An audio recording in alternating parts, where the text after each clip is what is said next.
Hello, hello, hello, fellow travelers. Welcome back to the Pilari Present South Africa podcast, which is a podcast that follows my tour of South Africa as a local, and it particularly focuses on cultural heritage tourism in South Africa. I am so excited about the second episode of the podcast because in today's podcast, we are focusing on the Mapungubwe UNESCO World Heritage Site. Let's move on with the program of today's episode. um so with this I just want to talk about my experience. Well, I have talked about my experience, but I want to talk more, elaborate more for those people who like, oh, I'm actually interested in going to see this place. I want to learn more. I want to have this experience that Pilati is talking about. I hope you do if you do go. So I just want to let you know what you can expect, activities that you can do, things to look out for if you get there. Yeah. So when, like I mentioned, I went to Mapungubwe in 2015 and that was my only visit thus far. So put what I'm going to say in that context. So I would encourage you to go do more research for yourselves because that was like seven years ago. Whoa, that was a long time ago.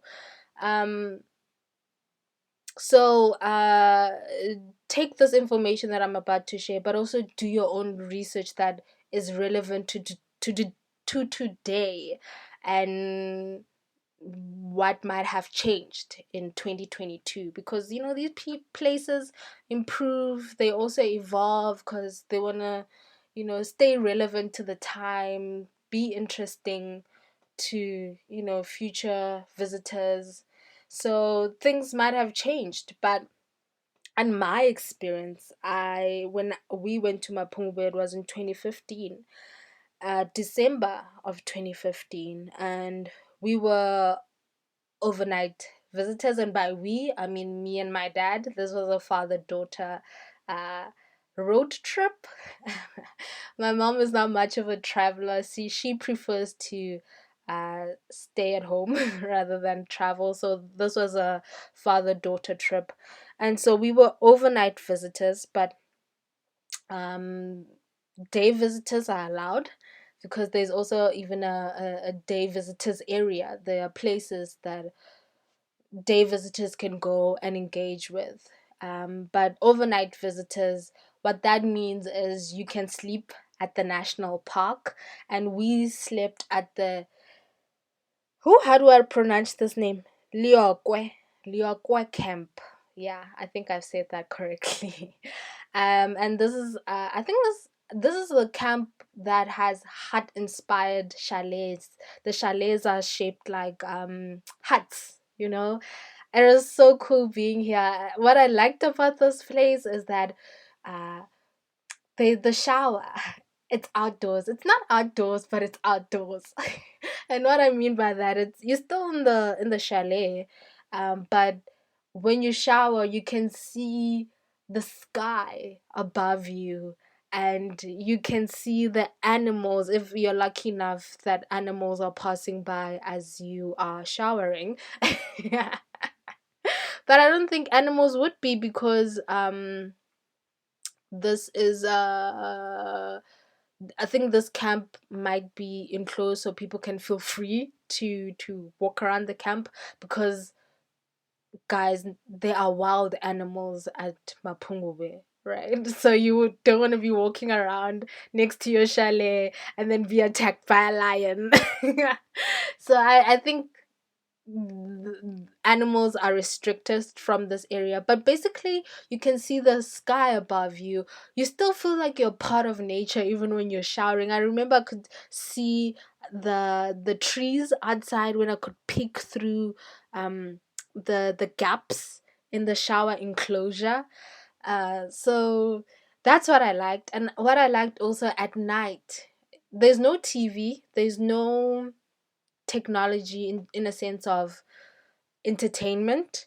Um, but there are stoves, I think. Yeah, there is a stove. It's a self catering place, so there should be a stove. There's definitely a braai area. But and this therefore what I liked about this, it is silent.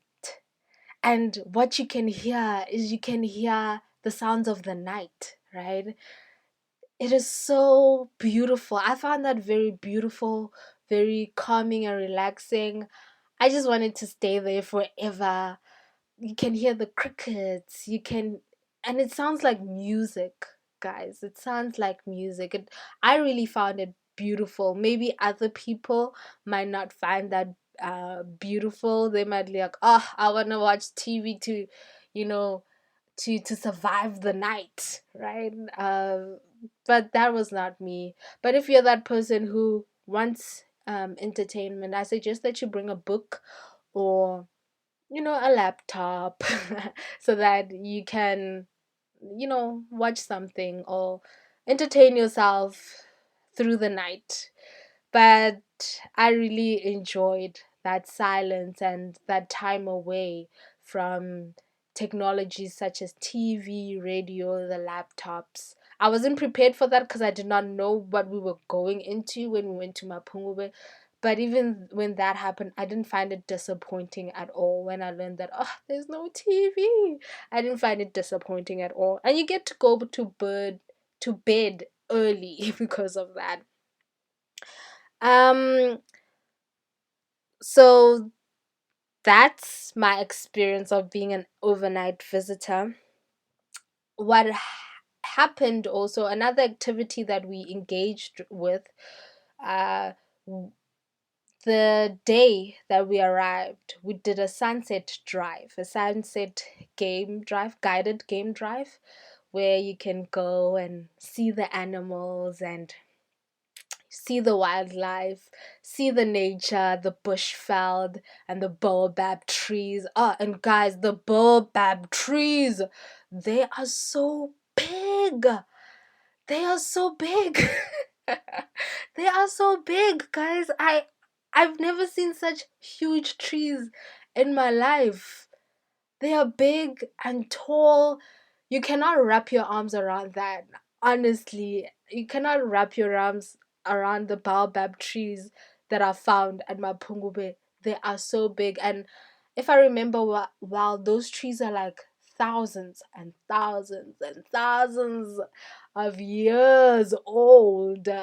So, so those are some of the things of nature that you can see when you're on your game drive or guided game drive and Mapungubwe. We did that. But I wouldn't suggest that you do a sunset or a night game drive. I found that disappointing. I don't want to lie because you can't see anything, right? Because the sun is setting, or if you're doing it at night, there is no light.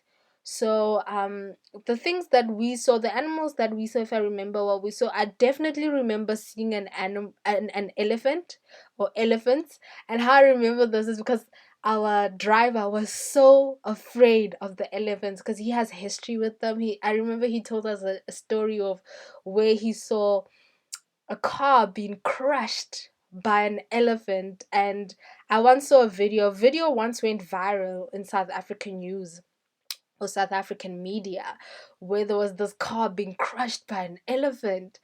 So I can understand where his fear comes from. And he was so afraid of getting close to those elephants. And when they would just do the smallest of movement, he would just like frantically reverse or, drive the car to a different location. So that's why I remember that we saw elephants. And I can't remember any other animals that we saw on that drive. We did see many other animals um, later on when we were driving through the national park by ourselves. But at that time, we didn't see much. And I remember we were trying to see lions. We wanted to see lions. But because it was night, the sun was setting, we didn't see much. So I would suggest that if you're going to do a guided game drive, preferably do the ones that are in the morning. Unfortunately, for these ones, you have to wake up very, very early, like by 6 o'clock you are on the car and you're driving, because I don't think they do game drives during the day because it gets so hot. And if you're gonna go to Mapungubwe, this is another thing that I suggest. I suggest that you probably go in winter seasons or colder days, colder seasons, because it gets very hot. It gets so hot. I don't know how else to emphasize that it gets very, very hot. Like that type of heat that drains the life out of you. That's the type of heat that is there. So it's like a safari type of place for the international listeners. So it's a safari type of place, and usually with those kinds of activities, it's preferable to do them either very early in the morning or to do them in winter seasons, because the sun is less hot and therefore it takes less out of you. So that was one of the activities that we did. So following the game drive, I did mention that you can drive through the park by yourself. No. Did I? Yes, I did, because we did that. So if you choose to not do the game drive, the guided game drive, you can still go and see go do a drive or drive through the park yourself. But I suggest that you do not get out of the car, right? uh don't There's even signs throughout the park that says do not get out of your car, because it's dangerous, it's wild animals. And if you're not with a guide who carries a rifle or some kind of weapon to ward off the animals, then you're putting your life in danger. And I remember we came that close to doing that as well, because as we were driving through the park, there was like this it's a thing that comes from the Boer War, where the guerrilla soldiers, for lack of a better way of saying it, the Boers, yes. um so the Boer soldiers, they had built, I think it's a fort, I don't know how to describe it, but they had built the structure from which to hide or disguise themselves. And my dad was very interested in going into the structure and seeing it. And luckily enough, just before he made the suggestion, I had seen the sign that says, "Do not get out of the car." And so when he was like, "Let's go and see," I was like, "Hell no, am I doing that?" Because, what if there's a lion hiding there and then we walk into a trap where we find ourselves being a nice meal for a lion? So I laugh because to this day it still traumatizes him. Sometimes when he thinks about Mapungubwe, he just has this expression where he feels like, yo, I dodged death. Like he does not forget that moment. So do not get out of your car, guys, if you are going to do your own self-guided tour drive of Mapungubwe. Stay in your car. We do not want to hear that you were eaten up by lions, guys. So please stay in your cars. Um so another thing that we did a 3 hour long guided heritage tour of Mapungubwe Hill. And if you're not going to do anything else at Mapungubwe, this is definitely the thing to do. If you're going to go to Mapungubwe and you have the choice of doing one thing, this is it, guys. The heritage tour of Mapungubwe Hill. So this was a morning one. So that means we had to be there at 6 o'clock, 6:30. They take the guests or the tourists up to the hill. And this was very fascinating because I saw more animals this time around, because before you get to the hill you have to drive through the park, and where they fetch the guests, it's at the main gate. So the hill is not close to the main gate, so we drove a bit, and we saw a lot of animals. We saw hyenas, and I remember we saw springboks. They just came out of nowhere, and I was taking pictures. And I'm gonna post these pictures of Mapungubwe, of this trip that I'm talking about. I'm gonna post them on a Facebook group. Remember in the last episode I mentioned that I would like to create a Facebook group.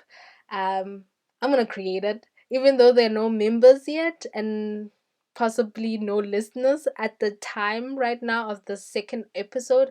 I'm just gonna post these pictures of these trips that I talk about, so that if you want to have a visual idea of what I'm talking about, you can just go to the Facebook group and see, and not only just see, but also engage and also share your travels. That's if you do decide to go to Mapungubwe. Please, if you decide to go to Mapungubwe and you take pictures, please come back to this Facebook group that I'm going to create and post your pictures, so that we can see more, learn more, because they're definitely parts of the national park that I haven't seen, that I might have missed. Although we try to do a lot, I'm sure they're definitely parts of the park that I have missed. So please, please, please add on to this information that I'm sharing in the Facebook group and in the podcast. So, as I was saying, as we were driving, I was taking pictures, and then these springboks came out of nowhere, and they came just at the time as I was clicking the picture. And so I have those picture of springboks just jumping in front of our car. What do they call those um game drive cars? Uh, it was a Land Rover, I think. Let me not lie. A Ranger, I don't know, those things that you take when you are going on a game drive, those cars when we were there. So I took this picture, and luckily enough, it was just at the time when these springboks came out of nowhere. So that's another part that I like. This time I wasn't disappointed because I could see more of the park, versus with the sunset game drive, I saw nothing. And so, following the short drive, you stop somewhere and then you have to walk to the hill. And so, it's a distance between where they park, in our case, where our guide parked the car, um, to where the hill is, and he had to walk around with a rifle. And we were like, why are you carrying that weapon around us? And he's like, just in case there's a leopard that pops out of nowhere, or a lion, so that I can shoot it before it comes to us. You're like, what? Really? Really? Like, literally, we are walking in the wild? What? And this was made more apparent. There's a picture that, and I took a picture of this, apparent of a footprint. There's a footprint of a cat, a big cat. I don't know what kind of animal it was, but I saw it in the sand of where we were walking. And so it just made it obvious that we are walking in the wild. And when I think back to that moment, I'm just like, oh, Pilari, you were so dumb. You were so dumb in that moment, because I was trying to take pictures. I was just trying to take pictures of every single moment. So I got left behind. So the others would walk. My dad, the other guest, and the guide, they would just walk ahead of me. And so here I am behind them, a few steps or meters behind them. And what if a lion or a leopard or some kind of wild, dangerous beast was lurking around watching, and like, yeah, Nang, yeah, there she is, the isolated one. I'm gonna attack her. And she's not focusing, she's just snapping away. So that's dramatic, but yeah, I still become traumatized when I think about that. But nothing happened, luckily, because here I am sharing details about my tour. But that's another warning. If you're gonna take such tours or drives, please stay with the group. Do not allow yourself to be left behind or isolated from the group, especially if they say that, you know, if they have to carry around weapons, to protect y'all. Stay with the person that has the weapon, okay? So yeah, and then we walked up to the hill. It's steep. It is very steep. But there are steps, that you can use to climb, but still those steps are steep. And if you have a fear of heights, it might be a problem, but don't let your fear get in the way, because just be open with your guide, and they're gonna be so kind. Hopefully mine was, because my dad I learned that day when we were walking up to the hill, I learned that my dad has a fear of heights, because it took us such a long time to get to the top because he was afraid. And so he was clutching to these stairs. But he eventually got up to the top of the hill and did not allow himself to miss out on this opportunity. And that's what I encourage to those people who might have a fear of heights. Just take it one step at a time until you reach the end, so that you can have this experience of, being in this historical place of significance. So, and when we got to the top of this hill, that's when I saw these things that I've just talked about, that the history books talk about, the dry stone walls, the fragments of pottery, the sand that's been talked about, and there's also a place where you can see African, or how do I describe this? Like chess, a chess board, the Western idea of chess. This thing that we saw, it's apparently the African version of chess, right? And my dad, I remember him saying that we played this when we were growing up as kids. And that just goes to show this connection that we personally have to this place, that our culture, that our language has to this place. Because, as my dad said, he played the games that he saw at the top of this mountain. He played them as a child. And so, yeah, we saw, that. They even played a bit, him and the guide, and showed us who don't know, how it's played. So you can see that game. I'm unfortunately, I am struggling to describe what it looks like. I hope that there's a picture of it, and I'll also post that in the group. Yeah, and it was so wonderful just being here. We also saw the graves, that these remains were found in, right? And it wasn't just like the remains of the golden rhino and the wires and the bows, but also human remains. And unfortunately, these human remains, at the time, they were stored at the University of Pretoria, but I think there was a petition that the locals of that area made to have those bones come back to where they were found, so that they could bury them and put them in their proper place, instead of them being in some laboratory, in some archive, and being some test study. So hopefully the bones are back. The skeletal human remains are back, and they are being treated with honor and dignity, instead of just subjects.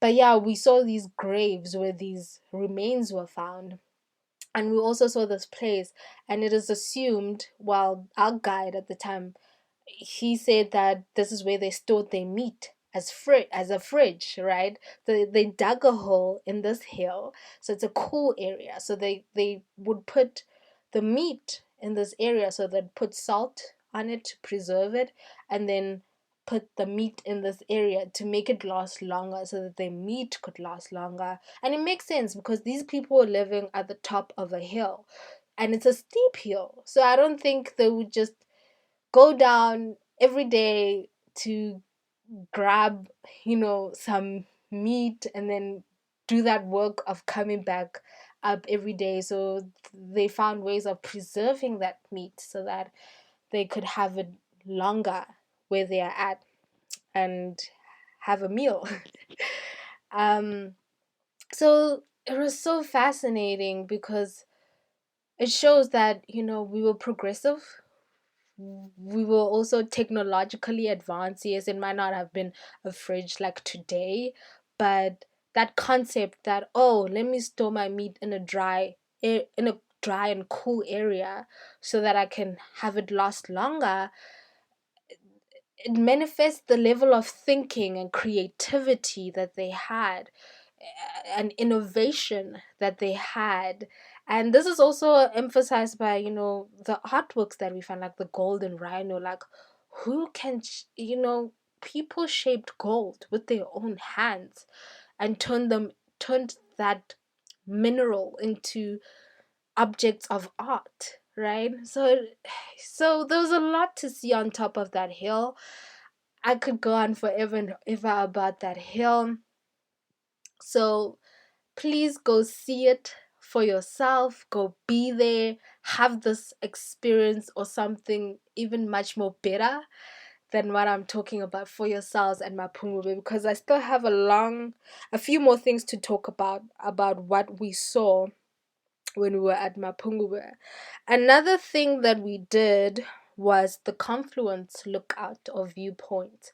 So Mapungubwe is on or close to the banks, or let me say the Mapungubwe Hill, right, is close to the banks of the Limpopo River. And this is the confluence between Limpopo and the River. And by confluence, I mean a meeting place, right? So in this divide between the Shashi River and the Limpopo River, the Shashi River that up comes down from the north, right? And then the Limpopo River that comes from the east, or whichever way you decide to look at it. I'm sorry, my geography is bad. I'm sorry if I threw you off there. But yeah, there's this confluence there. And at this confluence is where Zimbabwe, Botswana, and South Africa meet. So these rivers are what divide um, the three countries. It's basically the borders between the three countries. And that was another interesting thing for me. It just showed that this idea of borders, it's a very imagined thing, right? It's not a natural thing. Um, because I remember seeing from the Zimbabwe side, I remember seeing girls walk into the river to fetch water, to fetch drinking water. I remember they were carrying buckets on their head and they were walking into the river. And then from the Botswana side, I could see boys jumping. From the Zimbabwe side, the girls were walking into the Limpopo River. And from the Botswana side, the boys were jumping and swimming in the Shashi River. And I just remember, like, here we are. We are literally at the same place, but we are people of different nations. Those girls are Zimbabweans, those boys are Botswana, and I am a South African. And this is just because of this idea of borders. So that was very fascinating to me that, oh, wow, we are literally on the same place, but we are not the same group of people. So do that. Do go have that experience. At the time when we went, the Limpopo River was not full. So it was mostly a dry river. Um, but there are seasons when these rivers get full, and just go have that experience, just to have that experience of, I'm so close yet so far away, right? I'm like Botswana is literally across this river, or Zimbabwe is literally across this river, yet I can't just go there because I need to go fetch my passport. I need to pass through a border gate. and get in legally. So it was just fascinating for me to just have those thoughts, to have that experience where I'm so close, yet I'm so far away. I'm one with these people, yet I am not one with these people. And all because of the politics that later came on. Um, so there are a lot of viewing decks that you can go to. So do give yourself time. There's so much to do at Mapungubwe. I would suggest that if you go, give yourself 2 days. We try to do all of this in over one night, right? Like we literally, if you were to put our experience at Mapungubwe, it was one day. So I would suggest that you be there for 2 nights, so that the first night when you arrive, you can do half of the activities.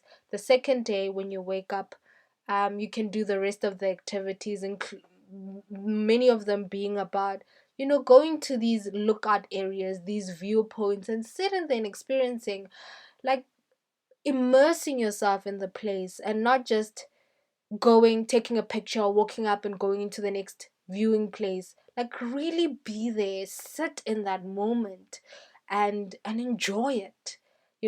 I wish we had that, but we had such a big itinerary, not in Mapungubwe alone, but we had to go to other place. We would eventually go to Mpumalanga and then go to the northwest, and so there was so much in one week that we tried to cram, so that the experience felt, although I was able to take in those moments, I was really able to take it in, but at the same time there was some parts of the trip where I felt like I was rushed. I can't sit there for too long. I can't lose myself in this place. I have to go to the next thing. So I would say that I would advise you to give yourself time to really immerse yourself in this place and take it in, so that you can have these memories and have them last for a lifetime, and not just be like, oh, what did we do again? I remember I was there, but I can't remember what we did exactly. So yeah, so there are a lot of viewing decks, viewing points that you can look at this confluence from, so you can have different angles of looking at the confluence. So give yourself time, give yourself time to walk to each one and just enjoy the experience of being there.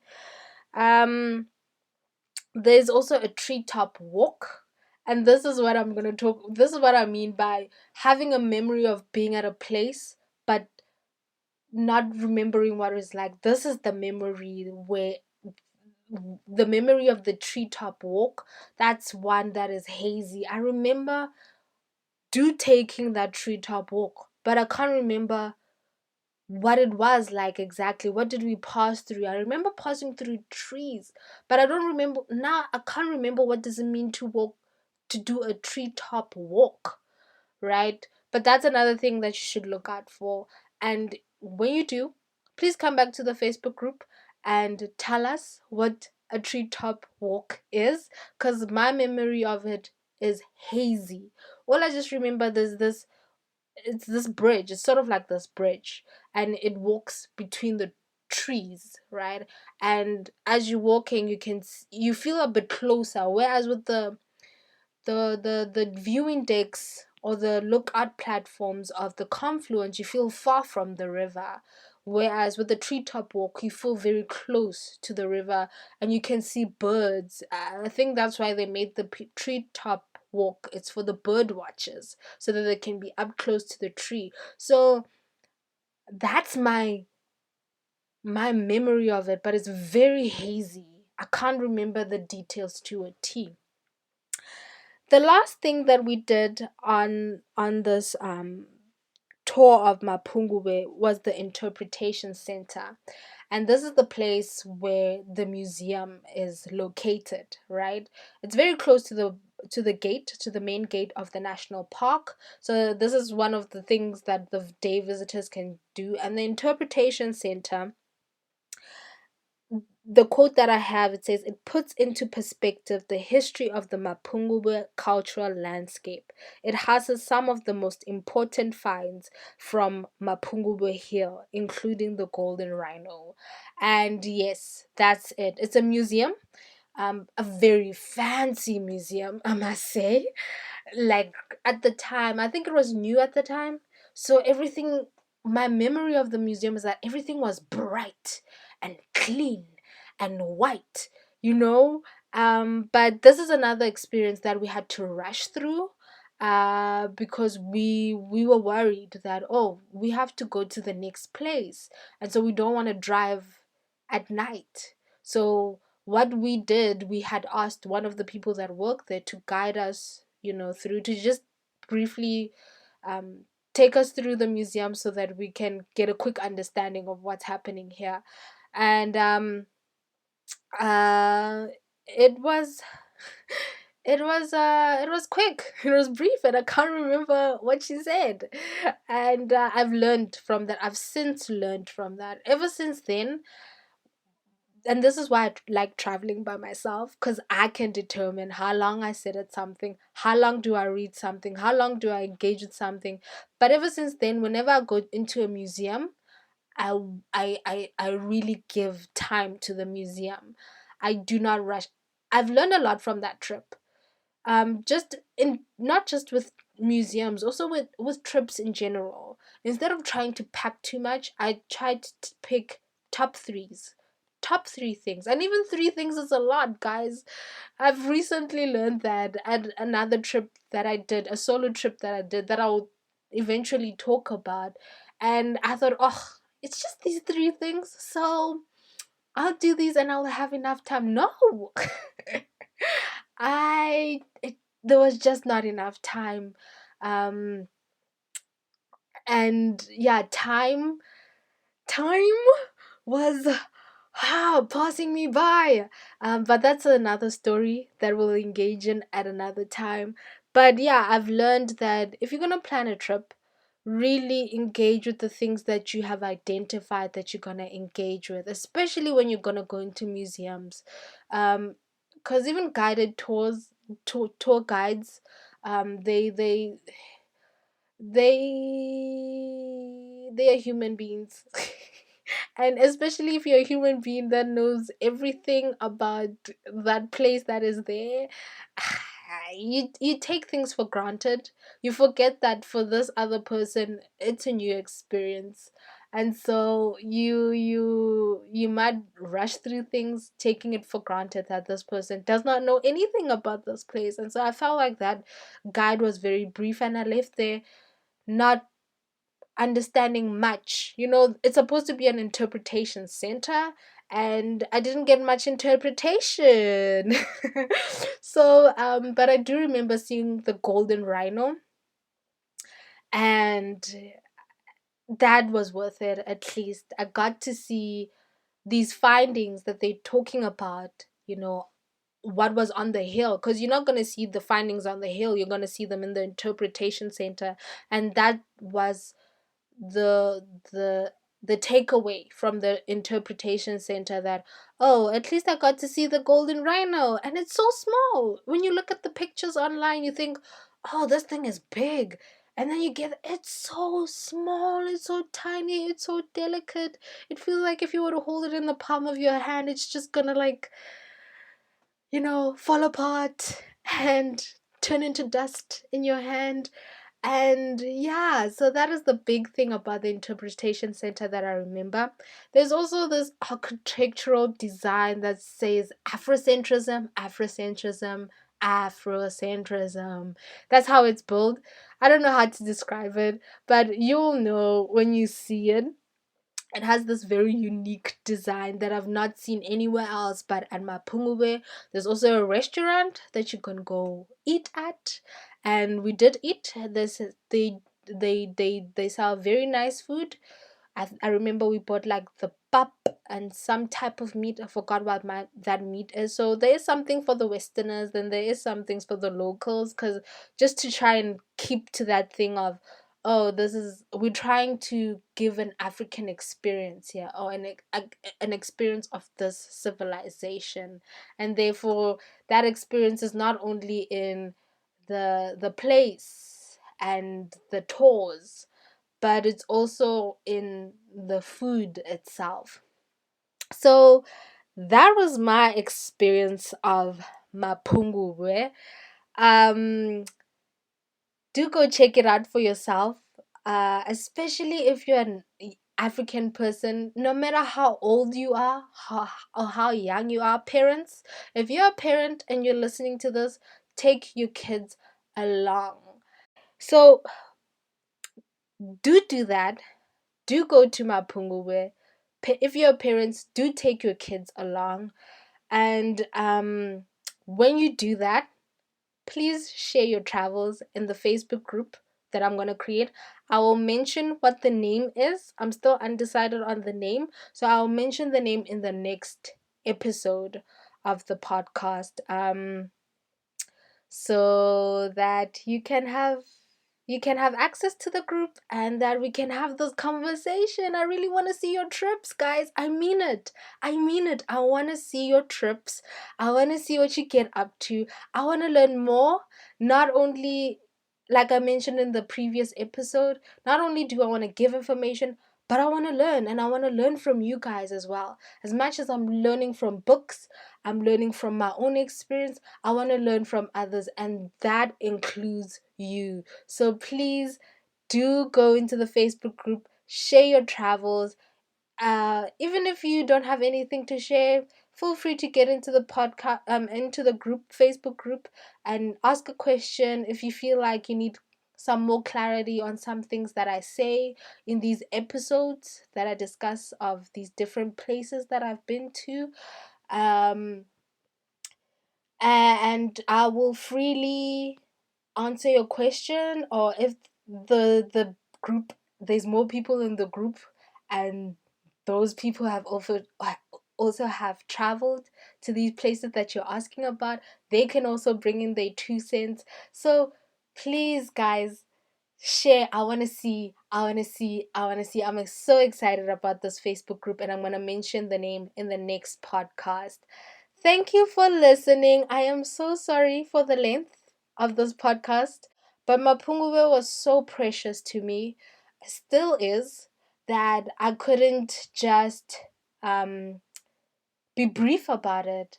I had to really help you understand the context, the place, the history, what happened there, how it came to be, its significance, and then I had to talk about my experience. And I was very naive to think that I could be able to do all of that in 30 minutes.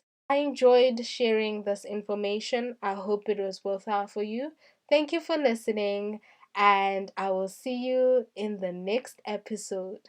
Until then, keep good, make good choices. See you next week.